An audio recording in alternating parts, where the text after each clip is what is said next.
Hello and welcome back.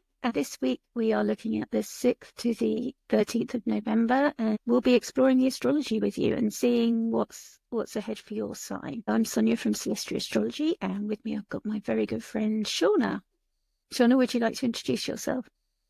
Hi, I'm Shawna with Smart Astro.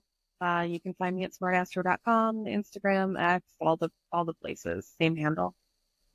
And thank you so much, Shawna, for stepping in again and helping us with November. It's been short notice for Shawna. It's always good to talk with you. Thank you. And here we have the astrology of the month, and we're going to be looking from the 6th to the 13th. So we can see that the first week was like super busy. There down to the 4th, it's like there's a whole lot of astro, a whole lot of shifts going on, some quite big shifts we had last week. And this week, I don't know, it feels a little bit like a calm, like we've gone from choppy seas into a calmer place. On the 9th, we've got Venus squaring Neptune, which is retrograde.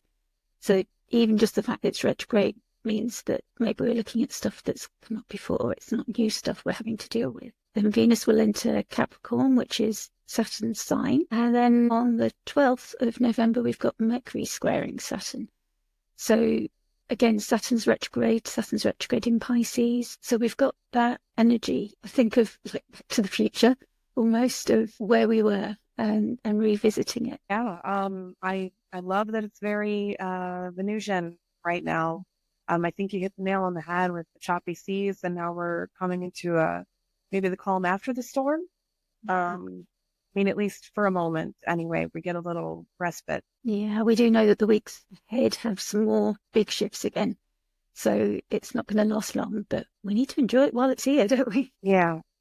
Venus likes things to be cohesive and come together. So hopefully this next week will be nice. Which will be amazing as well with voting and everything. But maybe that's just the calm point where everybody knows what they've got to do. The voting in the US is just go and vote. And I like that Mercury's got something to say there with the 12th. But yeah, it's like that waiting period.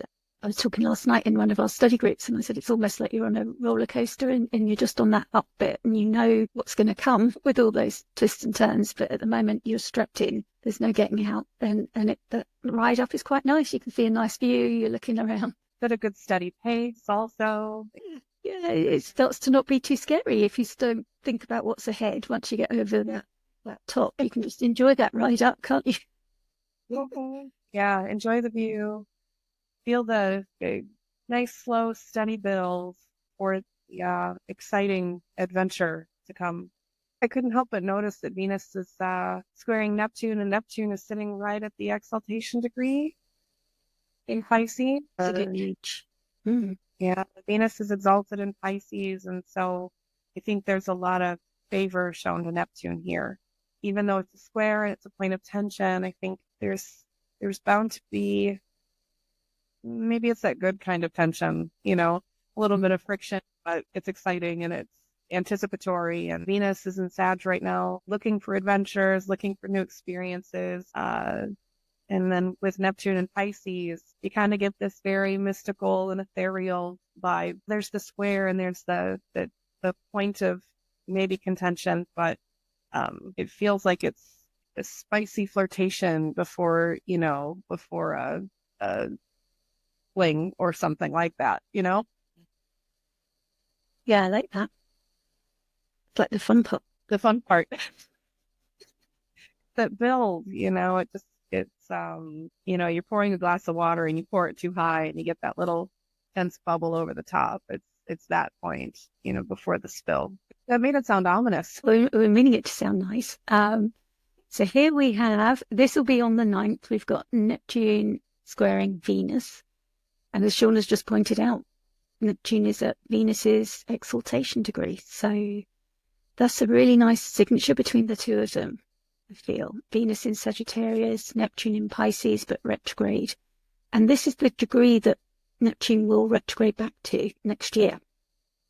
We've got a little while yet, but it'll move into Aries on the 30th of March in 2025. And then it will return back to this place. So things that happen from now on in with the Neptunian and Pisces flavour. But it does feel like these connections where they're significant would have something to say when Neptune returns there, maybe. It's like you pointed out, Neptune is a much longer transit. So with the outer, I kind of think of them a little bit more generational, long-term changes, things like that, or not necessarily changes, but influence maybe. I mentioned kind of a spicy fling before, but maybe it's more like you've reconnected with your long-term partner. You've found a new thing that you both like to do. And, with Sag, it's making me think it's, adding some romanticism to something, or maybe you both started a class that's very like art-based, or like you both decide to take a pottery class or a painting class or something, that's very hands-on, explorative, something new and different. Could even end up having like a spiritual aspect to it in some sense. Yeah, absolutely. I made notes of the archetypes, and it's like a sacred kind of love. Sort of the Holy Virgin Mary comes to mind, and cosmic beauty. I had a quote from Plato that I've used before, but I do love it. It's, if anything besides absolute beauty is beautiful, it is so simply because it partakes of absolute beauty. So it just gives me that stop and smell the roses kind of vibe of like, just appreciate that beauty around us, that it's all around us in the mundane, that it doesn't have to be that big. That's what the divine and the sacred gives us, is this experience on earth. I saw something the other day on Twitter. I think, is it William Shatner that went into space and said he was actually quite disappointed because he thought he'd have all these inspirations and revelations, but the revelation that actually came to him is that space is cold, dark and scary, and like not empty because there's all the stars and everything there, but life is on Earth, where there's earth and greenery and flowing water and all these things that sustain our lives. And that was the revelation that he took away from it. So it's like seeing the beauty in all of that really feels like it's coming through. I've got some dates here for their cycle because this is actually the closing square. And the closing square is often where we release. We've come to learn what this journey, this transit of these two planets is all about for us. We begin thinking about releasing what we've outgrown now, that things need to change with a square. There's some tension and we're being asked to change something. And there's some sort of adaptation, or maybe it is in our ideals I was thinking about. But anyway, the dates, they met on the 3rd of April, 2024 at 28 degrees of Pisces. And they had their opening square at 29 degrees. Venus was in Gemini, Neptune was in Pisces, and that was on the 17th of June, 2024. And then the opposition was at 28th of August at 29 degrees. So that was the anaretic degree that we spoke of, and that was Pisces to Virgo. So now Venus has travelled round and something's being released before they meet again and start a new cycle together. So it's along those themes. But the reason why I'm sharing the dates, we just spoke about whether to keep including these, is because those dates might trigger some memories of things along these kind of themes happening for you. And that's how you'll know if this cycle is relevant to you, if it's hitting your chart. So I hope that helps you, but we're always open to feedback on what is and isn't useful. The degrees are helpful for people who know their charts, and you can always find your chart on AstroSeek or the Charney app we recommend for your phones. I do have a link of it in my notes, and I am an affiliate for full transparency, but that's only if you upgrade. But if you just want to see your own chart, that won't cost you anything. It's a free app, and you'll be able to see your chart, and it will give you all your degrees. So then you can see we've got Neptune there at 27 degrees, squaring Venus at 27. And if you've got, I wasn't cooperating with Venus there at 27 degrees. So if you have any of your planets around those 27 degrees of mutable signs, so we're looking there at Sagittarius, Pisces, Gemini, and Virgo, you're the people that are most likely to be affected. Or if you have the mutable signs on your rising sign, for example, or on any of your angles, your MC, in a mutable sign. And I thought it was interesting because we do call the mutable signs in Hellenistic astrology, we call them double-bodied. And I thought that gives me more insight into how how they actually operate. Because if you think the Pisces is about the two fishes and Gemini is about the two twins, and it is about that duality and those two sides of something. And that can also help us give some insight into what's going on here. So we've got a connection here between two planets, both in these mutable signs, and there is some changeability, some duality coming up. Loving that I'm just thinking about Venus in Sagittarius and how it can be like playful and explorative, and your arrow is being very cheeky right now and flipping forward. It really is. Yeah. We had this conversation about my arrow. Oh, look, for a moment it pointed at the right place. But I've got no control over what direction it's pointing. And boundaryless. Yeah, there is a lack of boundaries with both of those signs. With Sagittarius, it's about like the endless vistas, isn't it? You hit in like the Orphic hymns and everything. Like there's a quest for something beautiful and ideal. Hi, bird. Hello, buddy. Boundaryless. There is a boundaryness, and the same with Pisces. It's the endless ocean, and the depths of the ocean that we haven't discovered and plumbed. And when those two come together, right. What are they asking of us? I wonder. The thing with so much water right now is water needs the container in order to have shape, to create the boundary. What's the container, and how is Venus going to create the container for Neptune? What kind of container is it going to be? Is it going to be something new and completely different? Or are they're done testing all of the new and different and perhaps usable or unusable ideas, and now they're going back to something tried and true in this last quarter.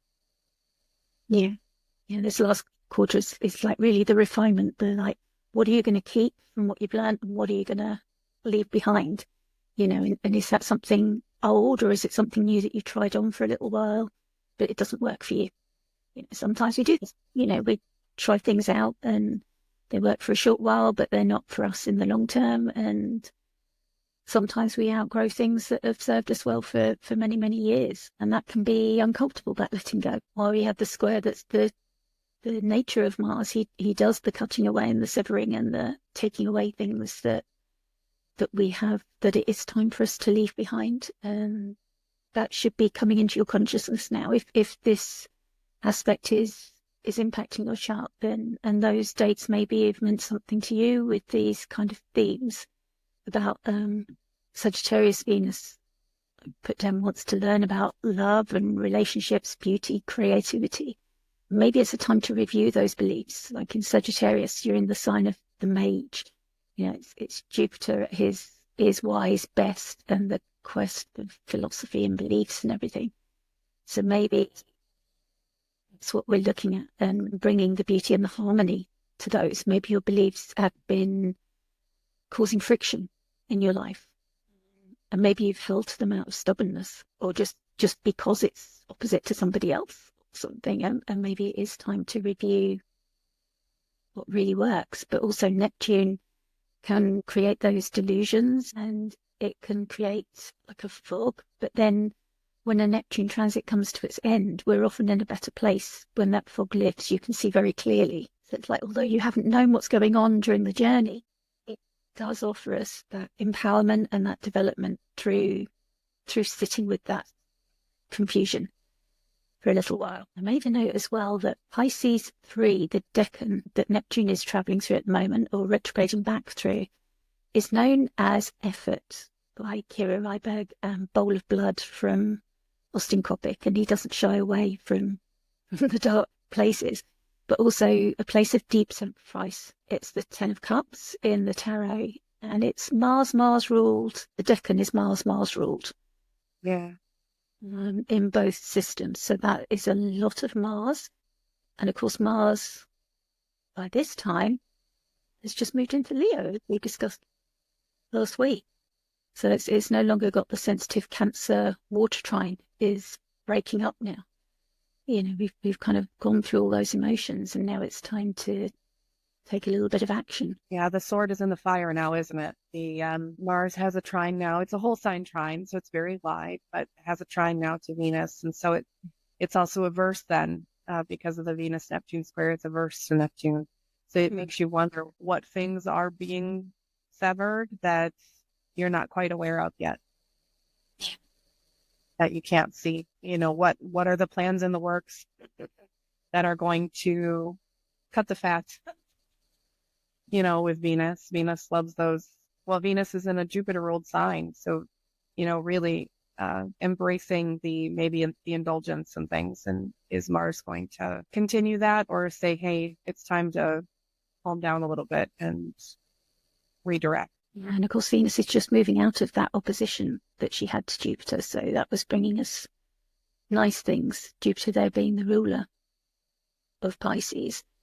And then the exaltation ruler being Venus. So it's nice that Neptune can see both of those rulers. It's got a whole sign square to Jupiter and an exact degree base square to Venus. So kind of raises up Neptune's significations, really, having that access. Was there anything else you wanted to add? With Neptune, sometimes you do have to be careful about like escapism or, illusory behavior or, illusions and delusions, right? Illusions and delusions with Neptune, creating that fog around things, especially with it being a square and holding that tension. Yeah, absolutely. Okay, so we'll move on. And on the 11th of November, we have Venus moving into Capricorn. And she's going to be here for 4 weeks until the 7th of December 24. And here she's peregrine, so she's not got specific dignity in Capricorn, but it's an earthy place. So she's moved out of that fiery place that she was in Sagittarius, and Earth is very practical. Capricorn's thought of as like the world builder. It's going to create something. It's also a cardinal sign, which is initiatory. It's going to get things started and get things going. But at the same time, it's yin, which is like a feminine, receptive energy. And we don't mean gender here when we say feminine or masculine. We're talking about how it works in the world. And when something's receptive, it's going to experience things more internally, maybe, and process them more reflectively, rather than immediately taking action or wanting to respond very quickly, or action being the answer, even, which it was in other signs. So it's co-present with Pluto, which is going to be the last time she's experiencing that. As we know, Pluto is going to shortly move into Aquarius. And it also has a sextile with the ruler of Capricorn, Saturn in Pisces. So that's quite nice that Venus will be making those aspects, having that sight of her ruler. It's like Saturn is her host while she's in Capricorn, and she's got a clear access line to her host. They can communicate well. And with the sextile being of the nature of Venus, that really helps Venus be supported, brings opportunities, we think, sort of sextiles. It's like nothing's going to land in your lap, but the opportunities might show up. Venus is in the superior position here. So we've got Venus here, and she's superior to Saturn as she moves towards the station. Like Saturn's practically stationary there and still, but as she moves through Capricorn, she'll be meeting with Saturn. And that means the whole time that she's able to stamp her significations onto Saturn, rather than Saturn's melancholy and heaviness and obstacles being brought to Venus. So it's like a lightening of Saturn in some sense, or a beautifying, a glow up. And it's also interesting that she won't actually oppose Mars, because in Capricorn the opposite side is Cancer, and Mars has now gone into Leo. But by the time Mars in Leo gets to the degree that it retrogrades at, I think it's 6, and then travels back, Venus would have moved out. So she won't have that Mars opposition to worry about, or at least not yet, not for the time being, not for this whole transit. And she'll square the South Node in Libra, and she's trining Uranus in Taurus, which is her own sign. So we've got the South Node here, which means also the North Node here. And it also means that shortly she'll be at the bending of the nodes, which is that midpoint when she reaches 4 degrees, unless the nodes have moved by there. But at some point during her transit through Capricorn, she'll be at that bending, which can sometimes be a crisis point. And if we bear in mind that she's then in the sextile to Saturn, I feel like that's kind of showing us how the crisis is resolved. That's where she looks to, as well, to her rulers. Like Jupiter is the second ruler, so she could also look to Jupiter, but she has no sight of Jupiter right now, and she has no sight of Mars, who is the exaltation ruler. That's why I was speaking about where Mars is and whether she'll oppose him or not. So when she trines Uranus, that's like a trine is a nice aspect of ease, and it's the nature of Jupiter, and it brings like opportunities, beauty and grace, harmony, and kind of an optimism as well. And that's just nice as she's applying to Pluto, and he's finishing up his business, like making that last pack up, that last check around the house. If you think he's been there 3 times now, he's retrograded back in and gone direct again before he moves into Aquarius for good. It's kind of like leaving some flowers before you leave, that kind of thing, like for the next occupant. Like if you're moving house and you've cleaned everything and everything looks great, and you just leave some nice, beautiful touches for the next occupant. And that's a nice way to see Pluto's last weeks in Capricorn, I feel. Yeah, Venus is, the sextile to Saturn, like you mentioned before. They've got kind of a mutual reception going. Right, with Pisces being it's the exaltation of Venus, so it's a different kind of mutual reception, but it's there. They've got a relationship and they're working together. Venus moving from Sag into Capricorn, it's gonna maybe take that fling that we talked about with the Neptune Venus square, and all of a sudden it's a serious thing, where you weren't expecting it, but it's surprise, it's there. And maybe that plays into the Venus-Uranus trine a little bit too. But I love what you said about, if you're moving house and you leave a little gift for the new occupants, that's such a sweet thought. And, Venus with kind of social graces and wanting to bring people together. And I really love that concept.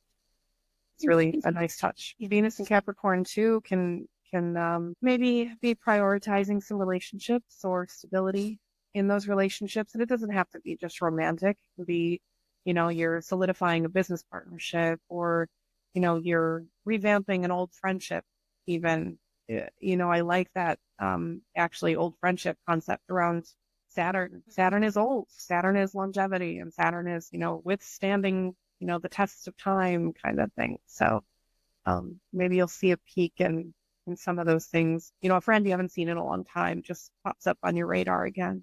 You go to lunch or whatever. That's really nice. Yeah, especially with Saturn retrograde there, where it's like looking at things from the past. Then we move on to the 12th of November, and we have Mercury in Sagittarius, and it's squaring Saturn retrograding Pisces, and Saturn's still at the 12 degrees.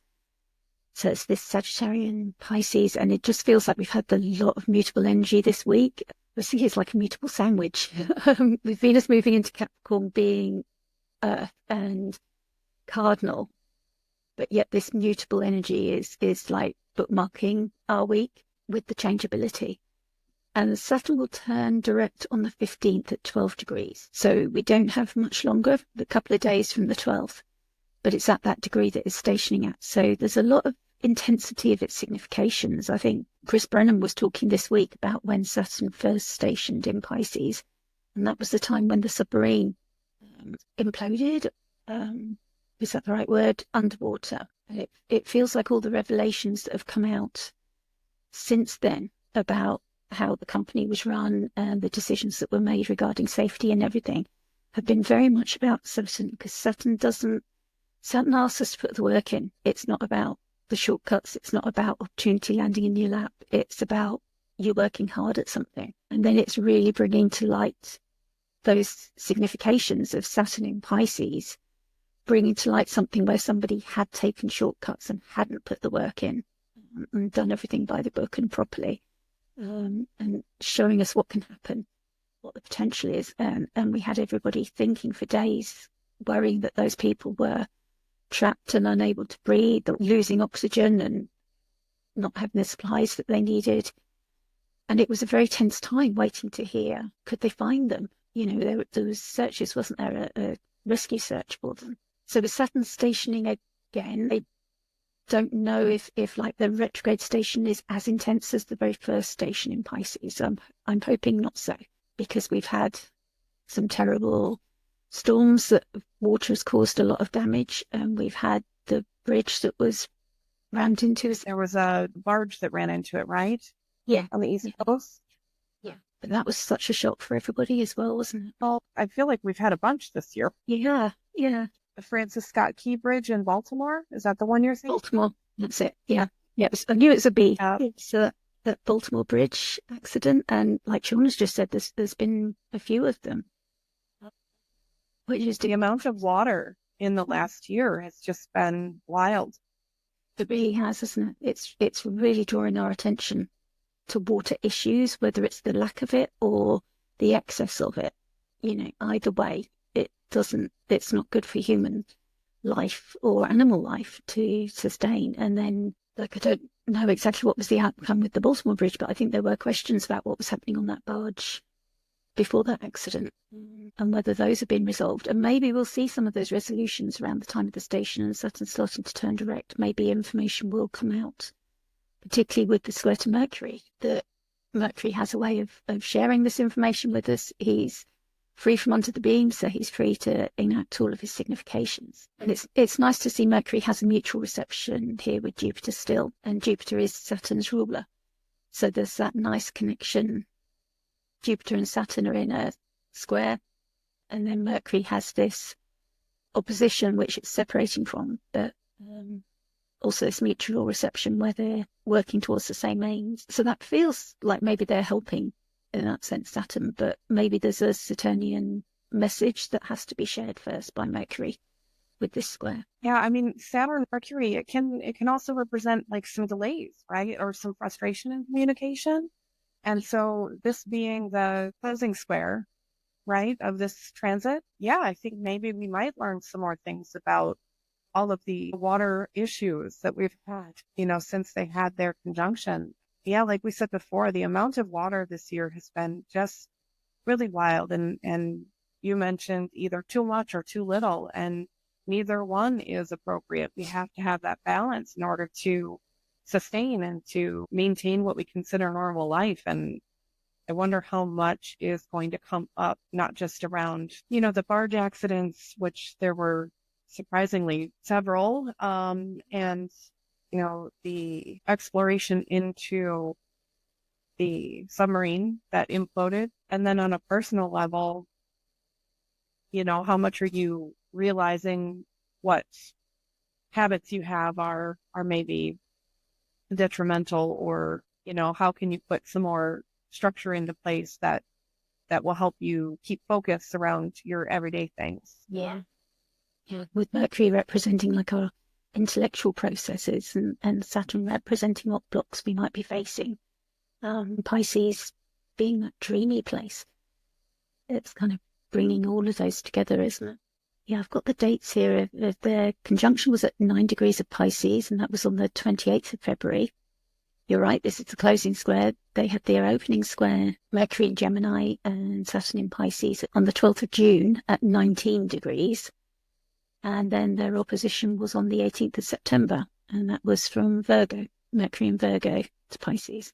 I've put a note here that Mercury's still in the psychopomp phase for the moment until it reaches its greatest elongation and then starts its retrograde in Sagittarius, which is imminent. But I don't know, it just has a weight, this sense of him in that phase and meeting the Lord of Time, like that heaviness to it, and the psychopomp duties having the heaviness to it.